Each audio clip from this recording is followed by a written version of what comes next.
Oke, jadi season kedua dari serial Invincible akhirnya telah selesai dan sesuai dengan janji yang sudah gua katakan, gua akan membuatkan video pembahasannya.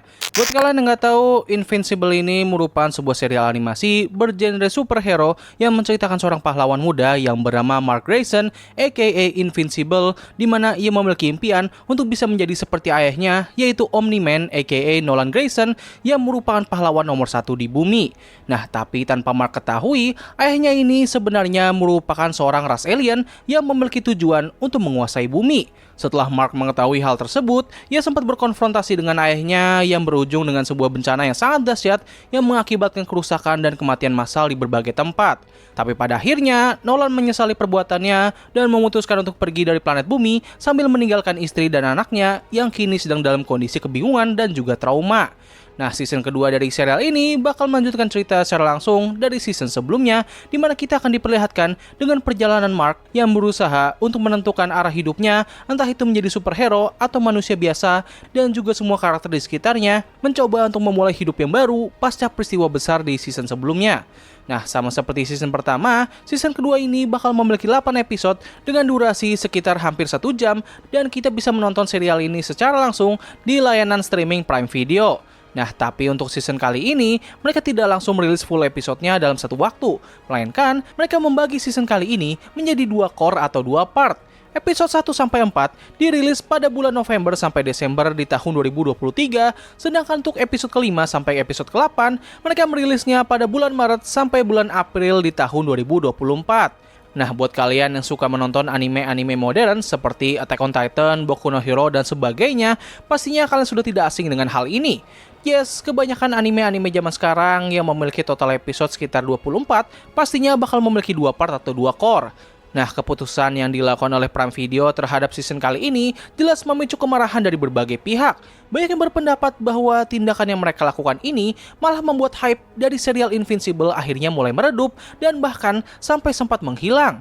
Nah, hal ini pun semakin diperparah dengan munculnya sebuah rumor yang mengatakan bahwa terdapat alasan lain yang membuat serial Invincible season kedua akhirnya memiliki 2 part.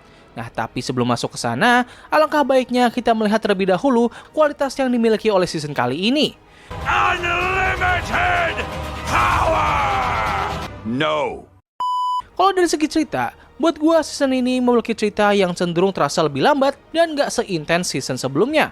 Hal ini cukup bisa dimengerti karena alasan yang membuat season pertama menjadi terasa lebih cepat dan begitu intens adalah karena kehadiran plot mengenai misteri akan motif sebenarnya dari Nolan Grayson.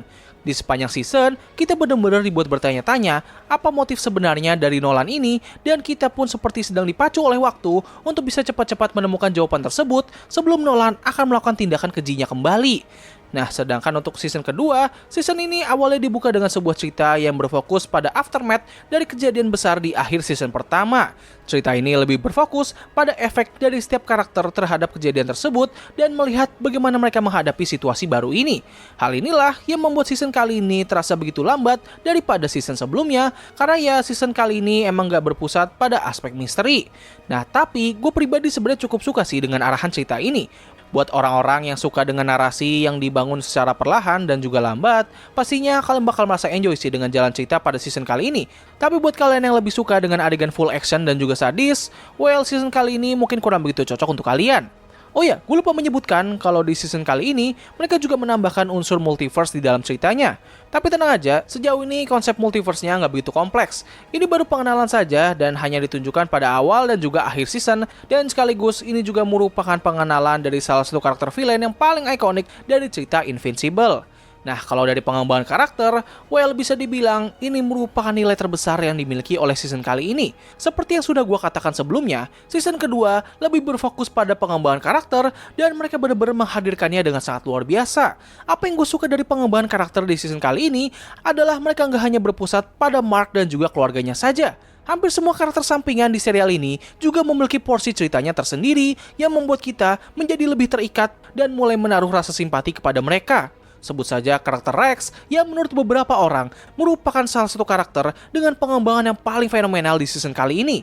Ya lu bayangin aja, Orang yang awalnya digambarkan sebagai pria brengsek karena telah berselingkuh dengan kekasihnya dan selalu merendahkan orang-orang di sekitarnya, seketika berubah menjadi karakter yang paling likable di season ini. Mulai dari percakapannya dengan karakter Eve yang terlihat sangat dewasa, hingga momen pertarungannya melawan Lizard League, di mana ia dapat mengalahkan semua anggota dari grup penjahat tersebut secara sendirian. Gak hanya Rex saja, masih banyak karakter sampingan lainnya yang mendapatkan spotlight di season ini. Bahkan karakter sampingan yang sangat kecil saja, seperti Ronald dan juga pacarnya William, juga mendapatkan porsi cerita di season ini. Untuk sang villain utamanya, yaitu Armstrong Levy, well, gue awalnya kurang begitu suka sih dengan karakternya ini. Namun setelah melihat apa yang mereka tunjukkan kepada karakternya di episode terakhir, well, ini karakter bener-bener bagus banget. Gue sangat suka ketika mereka menunjukkan masalah dilema yang ia miliki, di mana sebenarnya ia tidak memiliki niatan untuk melukai Mark, tapi dikarenakan kepalanya sekarang telah mengalami mutasi. Hal ini pun membuat Armstrong Levy kini bisa melihat varian dirinya di berbagai multiverse yang selalu berhadapan dengan Mark Grayson yang memiliki sifat jahat. Hal ini pun membuat kita merasa sedikit bersimpati kepadanya, namun juga tidak akan membenarkan semua tindakannya. Nah, untuk pengembangan dari sang protagonis utamanya sendiri, yaitu Mark Grayson, well, gue bisa katakan bahwa pengembangan karakternya ini jauh lebih terasa ketimbang di season sebelumnya. Kalau di season pertama, kita berfokus pada Mark yang berusaha keras untuk menjadi seorang pahlawan dan sekaligus menerima fakta akan jati dirinya yang sebenarnya. Untuk season kali ini, kita bakal diperlihatkan dengan Mark yang berusaha untuk menghadapi betapa kerasnya kehidupan seorang pahlawan dan sekaligus berusaha untuk mengimbangi kehidupannya sebagai seorang pahlawan dan juga manusia biasa dengan memiliki seorang pacar dan juga pergi kuliah. Secara kertas, premis dari season kali ini memang terasa agak template dan seperti sudah sering digunakan berkali-kali. Bahkan kalau misalnya kalian sadar, template cerita ini juga telah dimiliki oleh pahlawan Spider-Man. Nah, tapi apa yang membuat cerita ini terasa lebih berbeda adalah bagaimana ini semua berjalan dan juga akhir dari perjalanan Mark untuk bisa menentukan hidupnya. Berbeda dengan Spider-Man yang terus berusaha untuk mengimbangi dua kehidupannya sekaligus, Mark Grayson hanya bisa memilih salah satu dari dua kehidupannya karena ancaman dan tanggung jawab yang dimiliki olehnya terbilang jauh lebih besar. Dengan semua itu, karakter Mark di season kedua ini terasa jauh lebih hidup dan lebih relatable daripada season sebelumnya. Oh ya, buat kalian yang bingung kenapa di season ini Mark terlihat sangat lemah, well, itu semua dikarenakan Mark selalu berusaha untuk menahan dirinya agar ia tidak kehilangan kendali dan menjadi seperti ayahnya. Itulah kenapa ketika seorang Viltrumite yang bernama Anissa datang dan menyuruh Mark untuk menunjukkan kekuatannya, ia seolah-olah terlihat seperti mengalami nerf yang padahal Mark ini sebenarnya dapat mengimbangi kekuatan Anissa. Masalah ini pun bakal menjadi sangat besar pada akhir season kali ini dan bakal terselesaikan ketika Mark akan menghadapi salah satu Viltrumite yang paling bengis yang seharusnya bakal muncul di season ketiga nanti. Nah, selain dari pengembangan per individu, season kali ini juga berfokus pada pengembangan hubungan dari beberapa pasangan karakter. Mulai dari hubungan antara Monster Girl dan juga robots, hingga yang paling utama dari semuanya adalah Mark dan juga Amber. Gue yakin banyak penonton di luar sana pastinya mengira kalau kedua pasangan ini telah putus setelah akhir season pertama, tapi ternyata mereka malah masih melanjutkan hubungan ini hingga mencapai akhir season kedua. Gue awalnya sangat kecewa sih dan kesal dengan keputusan ini. Namun setelah melihat apa yang telah mereka lakukan kepada karakter Amber di awal season kedua, well, perasaan gue seketika menjadi campur aduk. Ya lu bayangin aja gitu, mereka awalnya menggambarkan karakter Amber ini di season pertama sebagai seorang pacar dengan sifat yang sangat egois dan juga brengsek. Tapi di season kedua, mereka malah membuat karakternya menjadi seorang pacar yang sangat suportif dan juga easy going. Ini seolah-olah seperti mereka berusaha untuk membuat kita agar melupakan Amber di masa lalu dan lebih berfokus ke sifatnya yang sekarang. Hal ini pun malah membuat gue menjadi respect terhadap karakternya dan sempat berpikir kalau hubungan Mark dan juga Amber ini seharusnya dilanjutkan saja. Tapi di satu sisi, gue masih gak bisa memaafkan atas betapa buruknya karakter Amber di season pertama. Udah gitu, kalau andaikan mereka terus membuat Mark dan juga Amber terus berjalan hingga akhir cerita, lah terus gimana dong dengan karakter Eve? Dia sendiri aja udah sempat gitu mendapatkan episode spesialnya, yang mana seharusnya itu menjadi sebuah jembatan untuk hubungannya dengan Mark. Tapi ya untungnya hubungan Amber dan Mark ini bisa berakhir, dan gue pribadi bener-bener suka banget bagaimana mereka mengakhiri hubungan tersebut. Putusnya mereka bukanlah tipikal putus seperti ala-ala pacaran anak muda pada umumnya, namun lebih terasa seperti putus yang saling bisa memahami situasi mereka. Kehadiran karakter Anissa dalam episode ke-7 benar-benar membuat akhir dari hubungan mereka berdua ini terasa sangat luar biasa dan lebih berimpact kepada gue pribadi. Selain dari pengembangan karakter dan juga story, hal menarik lain yang mereka tambahkan pada season kali ini adalah adanya beberapa jokes meta dan juga reference. Gue sendiri agak lupa sih apakah season pertamanya juga memiliki hal ini, tapi untuk di season keduanya, mereka benar-benar menambahkan aspek tersebut dengan cukup banyak. Sebut saja di episode ke-7, di mana ketika Mark dan juga Amber sedang pergi menuju acara Comic Con, Mark bertemu dengan autor dari cerita superhero favoritnya, di mana sang autor tersebut langsung menjelaskan kepada Mark mengenai cara kerja dan beratnya industri animasi. Yes, momen tersebut bisa dikatakan sebagai breaking the fourth wall, dan asalkan kalian tahu, momen ini nggaklah random, karena ternyata momen seperti ini juga ada di komiknya. Hanya saja, mereka lebih menyindir mengenai industri komik ketimbang animasi. Ya, sesuai lah dengan cerita dari sumber aslinya. Selain itu, ada juga momen di episode terakhir di mana Mark sempat bertemu dengan sosok pahlawan yang mengambil reference dari karakter Spider-Man dan juga sedikit cameo dari karakter Batman.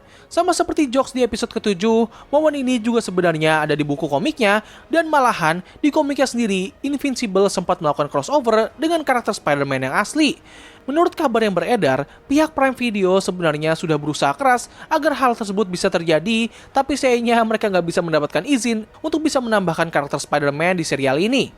Nah, tapi terlepas dari semua itu, satu kekurangan yang gue rasakan di season kali ini adalah dari kualitas animasinya yang terasa agak menurun. Ada beberapa adegan di season kali ini di mana karakter yang ditampilkan terlihat seperti kurang begitu hidup dan digambar dengan sangat datar.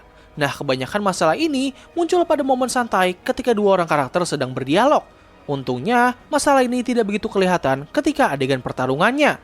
Yes, adegan pertarungan di season kali ini masih terasa sangat solid dan hampir sebrutal di season sebelumnya. Palingan kekurangan kecil dari momen pertarungan di season kali ini adalah kurangnya detail dari adegan gore dan juga penggunaan animasi komputer atau CGI yang terasa lebih kasar ketimbang di season sebelumnya. Tapi ya, walaupun dengan semua masalah itu, gue pribadi masih cukup enjoy sih dengan kualitas animasinya. Oh iya, palingan masalah terbesar dari season kali ini adalah penggunaan title Invincible-nya yang terasa kayak kurang begitu ngena aja gitu ketimbang di season pertamanya. Title Invincible muncul ketika seorang karakter akan mengeluarkan kata Invincible. Tapi di season kali ini, ada beberapa momen di mana title ini muncul, namun sang karakter terlihat tidak sedang ingin mengeluarkan kata tersebut. Memang terasa sepele, tapi hal sekecil inilah yang sebenarnya membuat serial Invincible menjadi sangat ikonik di awal kemunculannya. Nah, setelah semua pendapat mengenai season kali ini telah gue keluarkan, sekarang kita masuk ke inti masalah kenapa season kali ini mendapatkan 2 core atau 2 part dan apa dampak besar dari masalah ini. Nah, ketika suatu animasi atau kartun atau anime mendapatkan treatment seperti ini, biasanya hal ini bisa terjadi dikarenakan pihak studio ataupun sang kreator sedang berusaha untuk mengimprove kembali serial yang mereka buat ataupun mereka sedang mengalami kendala dalam proses pembuatan serial tersebut yang membuat mereka harus merilis serial itu di awal waktu walaupun sebenarnya serial tersebut masih belum selesai dibuat. Gap antara part 1 dan juga kedua akan mereka gunakan untuk menyelesaikan beberapa cerita atau episode yang masih belum sempat mereka selesaikan, entah itu dikarenakan faktor produksi ataupun budget. Nah, bisa dibilang, serial Invincible juga mengalami nasib seperti ini. Bahkan sebelum season itu rilis saja, sudah ada beberapa portal berita yang telah memberikan petunjuk kalau season kedua ini kemungkinan besar akan terbagi menjadi 2 part. Nah, tapi gue juga sempat mendengar rumor yang mengatakan kalau alasan kenapa hal ini bisa terjadi adalah karena sang kreator ataupun sutradara dari animasi ini berpikir kalau episode keempat dari season ini memiliki cerita yang sangat berat dan ia ingin para penonton bisa beristirahat sejenak untuk mencerna seluruh ceritanya terlebih dahulu. Nah, terlepas dari semua alasan tersebut, satu hal yang sangat pasti adalah dampak dari keputusan ini menjadi sangat berimpact kepada serial Invincible itu sendiri. Dengan serial ini yang terbagi menjadi 2 part, hal ini jelas bisa menghilangkan hype yang dimiliki oleh serial tersebut. Dan hal ini ternyata memang beneran terjadi ketika episode kelima dari serial ini pertama kali rilis. Beberapa fans dan penonton kasual membutuhkan beberapa waktu untuk bisa mengetahui kalau serial Invincible sudah mulai kembali berlanjut. Gak hanya membuat para penonton sedikit melupakan serial ini, namun hal ini juga membuat para penonton mulai kehilangan interest terhadap serial tersebut. Sudah banyak kasus yang terjadi kepada serial dengan nasib seperti ini, tapi untungnya serial Invincible dapat melakukan comeback dan bisa mendapatkan beberapa penontonnya kembali berkat cerita yang dimiliki oleh part kedua bisa dibilang lebih gokil dan lebih seru ketimbang part pertamanya. Ya, gue harap ke depannya masalah ini gak muncul kembali dan gue lebih berharap agar pihak studio bisa memanfaatkan waktu mereka dengan baik untuk bisa menyelesaikan serial ini terlebih dahulu. Gak apa-apa kita menunggu lama selama hasilnya memuaskan dan kita bisa menonton semua episodenya dalam rentan waktu yang gak begitu lama. Jadi ya please banget untuk Prime Video dan semua kru yang membuat serial ini, masaklah serial ini dengan lebih serius. Pastiin jangan sampai ada bumbu-bumbu yang terlewat. Cicipilah terlebih dahulu dan lihat apakah season yang sedang kalian buat ini sudah terasa lezat atau masih ada yang kurang.